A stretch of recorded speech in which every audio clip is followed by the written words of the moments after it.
Kining maong pahayag ni Kristo, sumpay ni sa kadtong gahapon nga ebanghelyo sumala ni San Lucas chapter 16 nga naghisgot ni adtong mausikon na piniyalan. Mauna nga si Kristo karon ang iyan sang tema pagpadayon niya istorya nga kini di ay kwarta himuon or gamito nato aron mahimong makapalangit nato ba, gamito nato aron mudaghan ang atong higala. Mao nay saktong paggamit sa kwarta nya unsaon man matud pa ni Kristo, ipaambit gyud hangtod mahurot. Matud pa niya diri, aron inig kahurot na niini makabaton kamog mga bahandi didto sa langit. Hutdon gid ay ug hatag nya kamo mosunod mo ani dili. Og di kay ka mosunod kay mawili ka imong kuptan, ay ayaw lang kanilang ni asad ako lang sa ning kuptan para ako sa ni awa na patay na kadiha. Nahimo na kang ulipon sa kwarta, imo naman siyang protektahan. Kay kanang ulipon mo, protektar man gina siyang master. Bantay mo sa mga ulipon, kanang mga bisag asa ka nga ulipon, kanang mga sundao. Ang general mo, yung master, ang ulipon, ang mga ordinaryo. Mao man gyud mo asda nga to, ang mag-general mo yung una. Kay sila may ulipon, kanang mga sulugoon.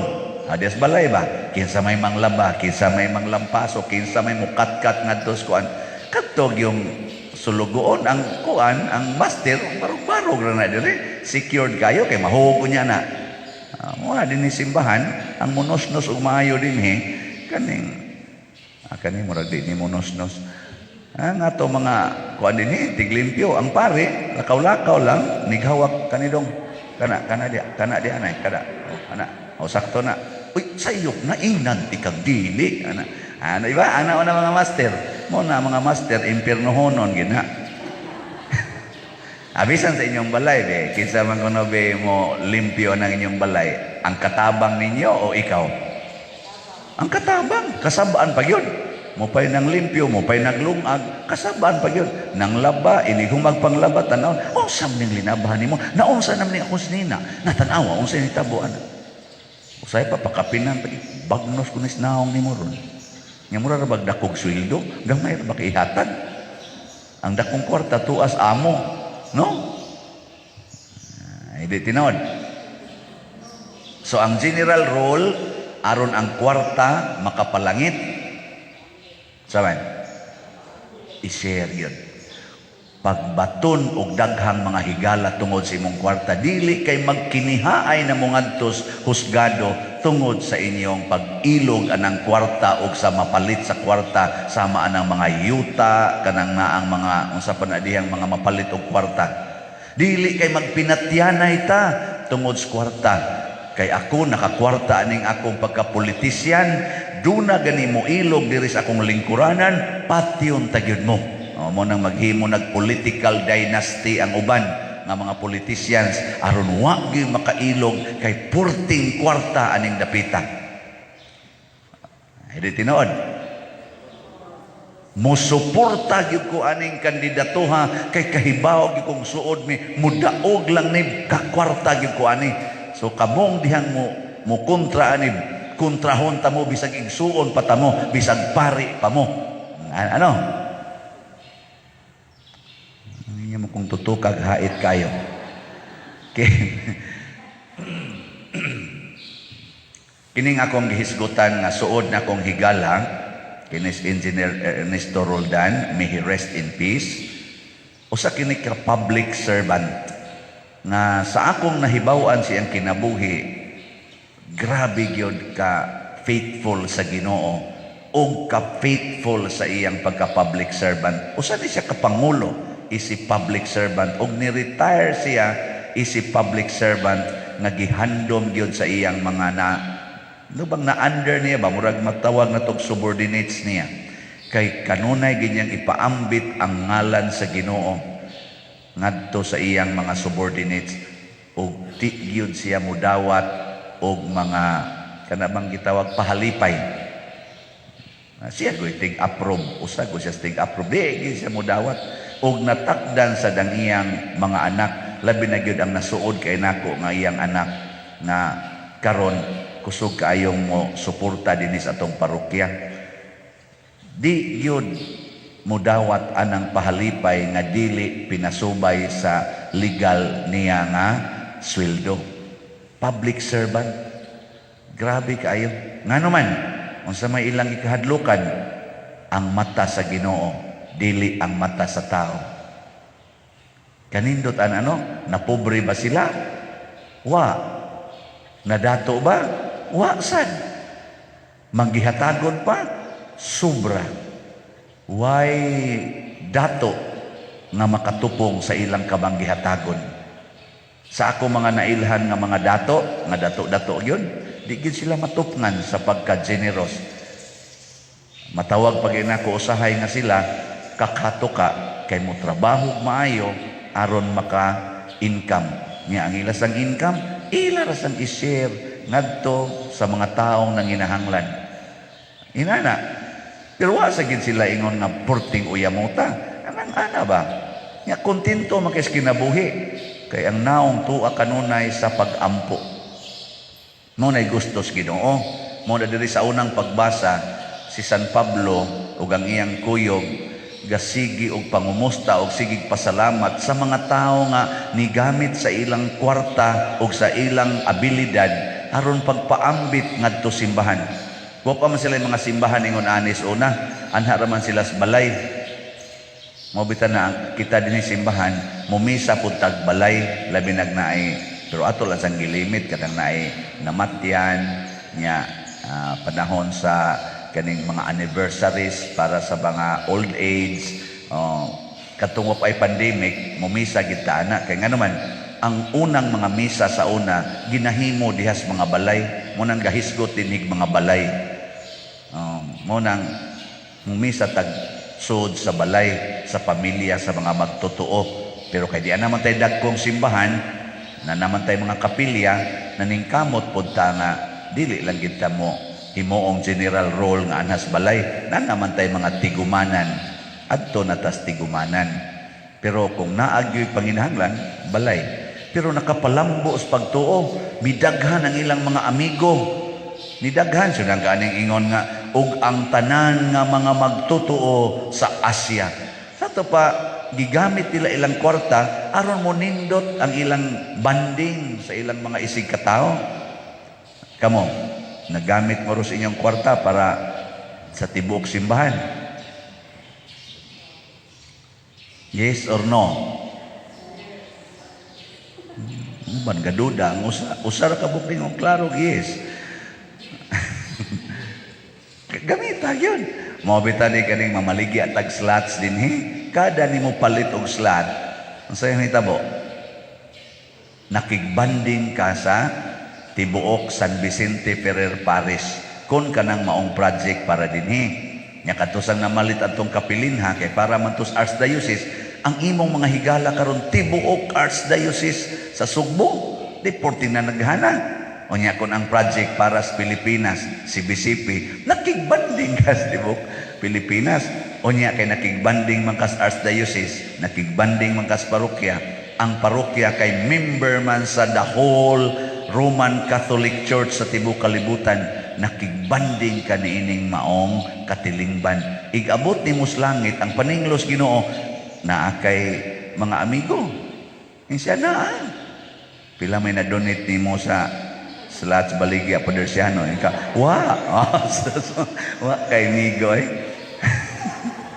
diin man day imong kwarta nga daghan man kog kwartang gihatag nimo sa ay akong giparenovate sa kong balay niyo roy nya gapalit pa kog sakyanan para in taon sa kong mga anak nya ako sang gitigom para sa future sa akong mga anak. Wa jud kay gi-share sa simbahan, nagpray ra ko niyo, nagpray. Patay gali. Na ako kay kwarta, inig-pray, sa mas mga amigo ni San Pablo, inig-pray. Muna, inig-pray. Hatag. Para karon, suruyan ka diyang sibot. Simba man ka karon, nag-pray man ka, muhog ka sibot, dili. Mingon ka, igo na napadiroy, nga ni simba ko. Oh, patay ka diya.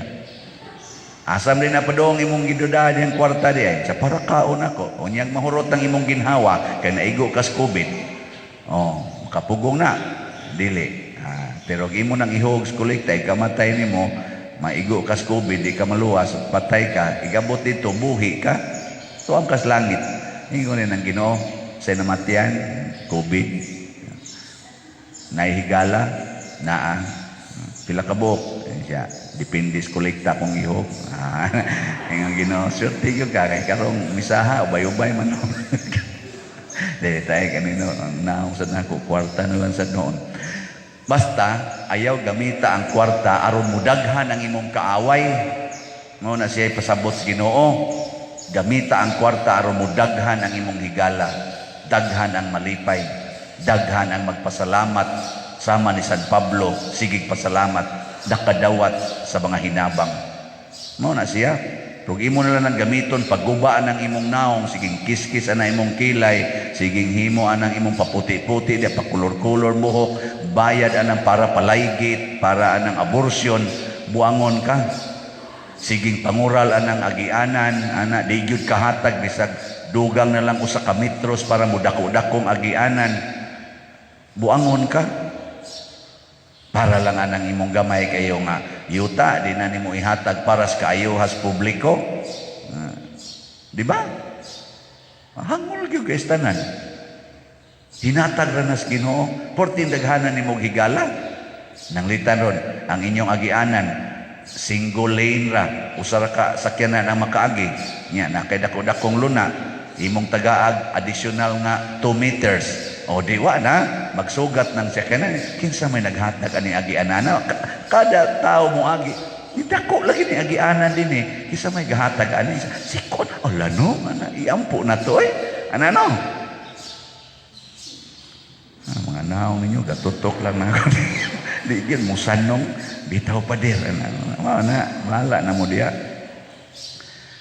Sa di pa day kumutapos atong iampo ang atong seminarista nga na-assign din sa iyang pre-diaconate. O man mo gawas. Kani ba si Brad Charles Quison. So, by the grace of God, maordinahan na siya pagkadikon. Hopefully, karong December 7. So, gikan karon hangtod mga Domingo, suway mong paminaw dihas mga istorya-istorya tagalataban man eh. Istorya-istorya ugwa ba ni iring-iring. So dia ang letter sa chancery gihangyo ko i-announce nga siya ordinahanan o niya suway og paminaw wa bay babag sa maong ordinasyon. Ug doon na ni gitagu-taguan palihog ihong-hong rin ako ha. Brad Charles Quison. Kita nang musnaw nga basig mag-adtuan sa inyong silingan, nga tuwa dito gikugos-kugos ng bata sa inyong silingan. Nga nagpaila ni nga engineer, kuan na lang niya ha, igna ko. Nawa ang naong aning masugatan ni ninyo. So ni ana ang bands, o niya ato ning ibalik dito human sa karong Domingo. Haron kuan sugikan karon hangtod Domingo paniin mo ha. Hilig bangin mo ang mga libak-libak, mao ni pinakanindot nga linibakay. Ana bang magin wa ka kamatikod anang Brad? Ingade, wa. Nya na di mo kita na ako dito. So siya dayon ug wa bay bata dito. Buotan man sa ako lang nakita, pero sa wa makita wa ko kasiguro. Basig pareha rami ani. Ako ba siyang giingnan ako, Brad, aron madayon gina imong ordination, i-briefing yung maayo. Ay nga, ayaw lang yung taon o tingog-tingog diha kay aron madayon Ano ba? Noong sana mong gibuhat sa una. Anong mura mamugaduda sa akong gisulti? Bitaw ampo na to. Ngatong buutan nga seminarista niya mahimo unta sa ni siyang buutang pare in the future ha niya kay do na maginigastuhanan ako lang yang i-announce kun madayon og di madayon ay lang sa kuan. Pero na maginigastuhanan ato sa ning tabangan ang iyang pamilya. Ay wala ba in taon ni trabaho. Pero sagdi lang moabot ng panahon kamaonan ning dupa-dupa dako na sa ning Mora na iyang gipaabot makadupa lang yun ko. Tanawa pa dahil siya kusog na kayo mo dupa. Hinaot ta mahimo ni siyang generous, faithful, and holy priest in the future. Itong iampo. Pasalamatan na to San Vicente Ferrer nga ni anay pariunon din sa atong parokya. Dako kay ning grasya. Nindog ta.